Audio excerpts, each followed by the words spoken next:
So welcome back friends. So last तक हमने पढ़ा था कि ट्रांसपोर्टेशन कैसे होता है और वो टॉपिक हमने ख़त्म कर दिया था। तो आज हम पढ़ेंगे the last topic and the interesting topic that is the excretion. So excretion क्या होता है उसकी मैंने डेफिनेशन आपको पहले ही बताई है, तो उसके बारे में आज हम थोड़ा सा डिटेल में पढ़ेंगे कि what do you mean by excretion. So let's move. So this is the kidney part that this figure shows the excretory system, the whole system. Let's study that in detail. Okay.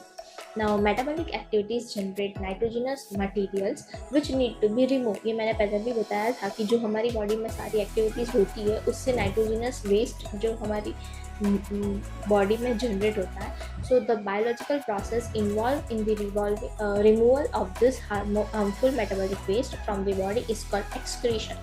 So what do mean by excretion? So it is a biological process. तो ये आपको याद रखना है, this is very important कि ये biological एक process है क्योंकि हम बायोलॉजिकली हमारी बॉडी से रिलेटेड है इसलिए.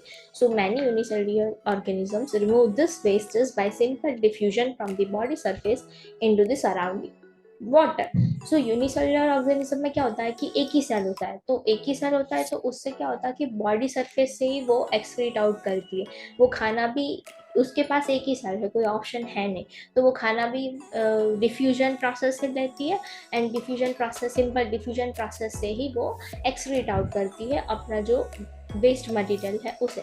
लेकिन हम अगर बात करें मल्टी सेलुलर ऑर्गेनिजम्स की, तो उसमें ना स्पेशलाइज ऑर्गन्स होते हैं जो परफॉर्म करते हैं एक्सक्रीट इन वेस्टेज को एक्सक्रीट आउट करने के लिए. So in multicellular organisms they need a system for this process. So let's study about this. Okay. So हम भी एक मल्टीसेलुलर ऑर्गेनिज्म है, आप सबको पता है. तो हमारे में प्रोसेस कैसे होते हैं excretion in human beings. Let's study. तो the excretory system of human beings includes a pair of kidneys, a pair of ureters, a urinary bladder and a urethra. आपको ये याद रखना है कि पेयर ऑफ किडनीज होती है, मतलब 2 kidneys, it includes 2 kidneys 1 ureters. मतलब कि आपको कभी ऐसा भी क्वेश्चन आ सकता है कि आपकी जो एक्सक्रीटरी सिस्टम है उसमें किडनीज के नंबर कितने हैं, यूरेटर्स के नंबर कितने हैं. यूरिनरी ब्लैडर 1 होता है एंड यूरेथ्रा भी 1 होता है. सो हियर आप देख सकते हो कि किडनीज 2 है, 2 यूरेटर्स है, one is the urinary bladder and one is the urethra. So this is the kidney, this is, ये तो आपने सब डिटेल में पढ़ोगे आगे जाके, लेकिन जो मेन इंपॉर्टेंट थिंग है वो यही है. So kidneys are located in the abdomen one on either side of the backbone. मतलब कि वो आपके एब्डोमेन में प्रेजेंट होती है और दोनों साइड होती है, left and right side. So urine produced in the kidneys passes through the ureters into the urinary bladder where it is stored. अब ये एक बहुत इंपॉर्टेंट है कि हमारी यूरिन, हमारी बॉडी में जो यूरिन प्रोड्यूस हुआ है वो स्टोर होता है यूरिनरी ब्लैडर में. सो this is important until it is release through the urethra. So kidney से जब यूरिन प्रोड्यूस हुआ वो फिर जाएगा यूरेटर्स में एंड यूरेटर्स से फिर वो स्टोर होगा यूरिनरी ब्लैडर में and then it is remove out through urethra. Okay. Now why is urine produce. अब हम बात करें कि यूरिन प्रोड्यूस क्यों होता है. तो हमने बात की कि जो वेस्ट मटेरियल्स होता है नाइट्रोजनस वेस्ट, उसे निकालना बहुत इंपॉर्टेंट है. So the purpose of making urine is to filter out waste product from the blood. अब blood is a fluid connective tissue, तो वो भी एक fluid है, तो urine भी fluid के फॉर्म में होता है. So the purpose of making urine is to filter out the waste products from the blood. तो blood को clean करने के लिए urine का फॉर्मेशन होता है हमारी बॉडी में. जैसे सिंपल अगर हम बात करें, उससे हम कंपेयर करें, जैसे CO2 is removed from the blood in the lungs. मतलब कि हमारी बॉडी से हमारी बॉडी में ब्लड से CO2 रिलीज होता है लंग्स में से. ये हमने रेस्पिरेशन में पढ़ा था कैसे CO2 एंड O2 का ट्रांसफर होता है. सो एक्सचेंज होता है. So nitrogenous waste such as urea और यूरिक एसिड. अगर हम बात करें हमारे में यूरिन प्रोड्यूस होती है तो सच नाइट्रोजनस वेस्ट का भी 3 टाइप्स होता है, ammonia, urea and uric acid. Uric acid हम जनरली देखते हैं बर्ड्स में. तो ये सारी चीज़ें क्या होती है कि are remove from blood in the kidneys. तो ये यूरिया हो गया या फिर यूरिक एसिड होगा, कोई भी फॉर्म हो नाइट्रोजनस वेस्ट का, वो सारे की सारा रिमूव होता है with the help of kidneys. So the basic filtration unit in the kidneys like in the lungs is a cluster. मतलब लंग्स में हमने कैसा देखा था फिल्ट्रेशन या फिर एक्सचेंज ऑफ गैसेस के लिए कौन सी यूनिट थी, दैट इज द एल्वियोलाई. तो वो भी एक capillaries, thin wall blood capillaries ही थी. तो यहाँ पे भी is a cluster of very thin wall blood capillaries. Each capillary cluster in the kidney is associated with the cup-shaped end of a coiled tube called Bowman's capsule that collects the filtrate. अब हम ना थोड़ा सा compare करके चलेंगे चीज़ों को कि ब्लड में हमारे पास एक्सचेंज ऑफ गैसेस के लिए, CO2 का रिमूवल के लिए, CO2 को एक्सक्रीट आउट करने के लिए एल्वियोलाइज थी. तो यहाँ पे किडनीज में हमारे पास होती है नेफ्रॉन नाम की एक चीज़ होती है. Nephrons are present. लेकिन नेफ्रॉन्स में भी कैसा होता है कि each capillary cluster in the kidney is associated with cup shape. कैसा शेप होता है उसका, cup shape and coiled tube के साथ अटैच होती है. उसे हम कहते हैं Bowman's capsule that collects the filtrate. ये सारा फिल्ट्रेट्स को कलेक्ट करता है and then the following process follows. Now ये स्ट्रक्चर दो मैंने आपको बोला कि this is the cup shape. So ये बाउमन्स कैप्सूल है, ये एफरेंट आर्ट्रियोल है and this is efferent arteriole, this is afferent arteriole, this is glomerulus and this is the Bowman's capsule. This is the cup shape and then it follows. ये आपका structure तो आपके NCERT में नहीं दिया है, आपकी टेक्स्ट बुक में नहीं दिया है, लेकिन this is better to remember. तो फिर ये एंड हो गया proximal convoluted tubule. This is the descending limb. Actually this is whole is the loop of Henle, लेकिन लूप दो पार्ट्स होते हैं. That is the descending limb of loop of Henle. Ascending जो ऊपर जाती है उसे ascending limb of loop of Henle. And this is red colour, this is the vasa recta. ये ब्लड वेसल्स की फॉर्म से बनी होती है. कैपिलरीज ब्लड वेसल्स की होती है, उसे हम वासा रेक्टा कहते हैं.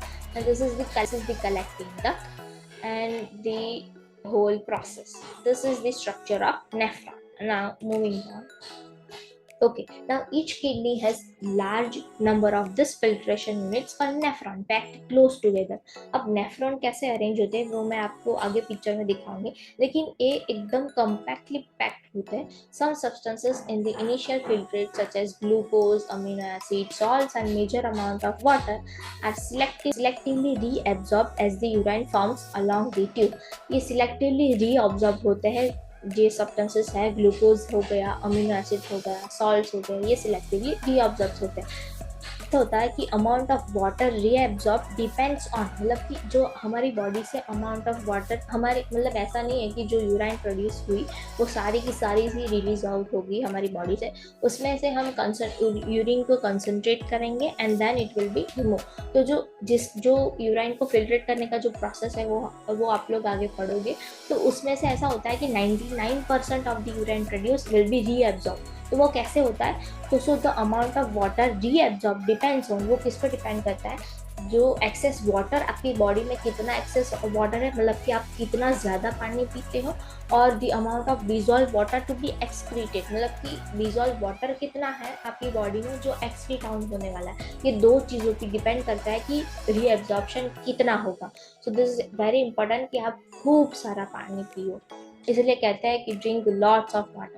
So the urine forming in each kidney eventually enters a long tube, the ureter, which connects the kidneys with the urinary bladder. तो ये भी एक क्वेश्चन हो सकता है कि name the ureter which connects the kidneys with the urinary bladder. तो ureter जो है वो कनेक्ट करता है kidneys को urinary bladder से.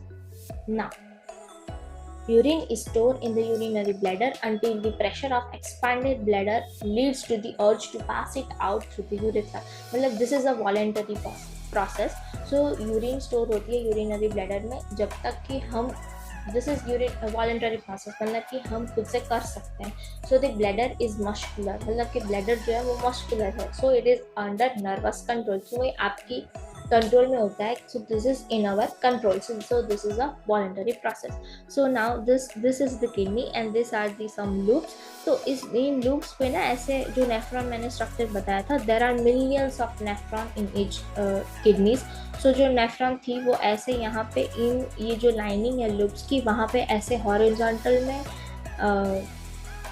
होती है. हॉरिजॉन्टल में होती है, तो ये मिलियंस ऑफ किडनी नेफ्रॉन्स होती है एक किडनी में। तो इसके लिए ना फिल्ट्रेशन का जो प्रोसेस है वो बहुत ही इजीली हो जाता है। तो इसके लिए ना जो रीएब्सॉर्प्शन का सरफेस है that it will be increase.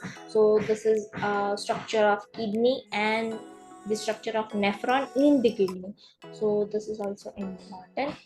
Okay हो गया, मतलब कि ऐसे हो जाती है। फिर यूरिनरी ब्लैडर से यूरिनरी ब्लैडर में स्टोर होती है and then through urethra it releases. Now hemodialysis that is the artificial kidney and excretion in plants, ये आपके दो एंड द लास्ट टॉपिक्स बचे हैं इस चैप्टर के। तो ये मैं शॉर्ट्स बना के इसमें मैं डाल दूंगी, so please check it out the shorts also, क्योंकि ना इसमें अगर आप विजुअलाइजेशन करोगे ना तो ज़्यादा समझ में आएगा। सो दिस इज इम्पॉर्टेंट कि मैं शॉर्ट्स बना के I will upload it, so please check it out that also. So yeah congratulation, this chapter is over finally. And मुझे लगा था कि ये काफ़ी सारे लोगों को इस चैप्टर में बहुत सारे डाउट होते हैं, तो हमने बहुत सी इजीली इस चैप्टर को कवर कर दिया है। from nutrition, let it be nutrition, let it be respiration, let it be transportation, and finally today the excretion. So yeah, your chapter is over now. So yeah, I hope मैंने अपनी पूरी कोशिश की है कि इस चैप्टर को मैं easiest and simplest फॉर्म में आपको समझा सकूँ एंड आपको टॉट कर सकूँ। सो या ओके, नाउ सिंस ये चैप्टर तो ओवर हो ही गया है तो हम थोड़ा सा मोटिवेट भी हो जाए। So push yourself because no one else is going to do it for you. So please work for your dreams, work hard. And आपकी एग्जाम्स आ रही है, आपको दिख रही होगी, सामने आ ही रही है, वो रास्ते में ही है, वो जल्दी पकड़ लेगी आपको।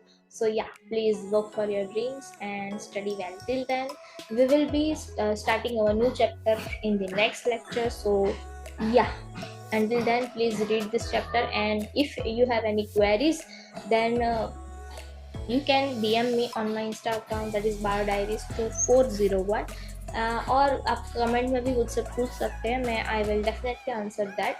So yeah, till then, take care, bye everyone.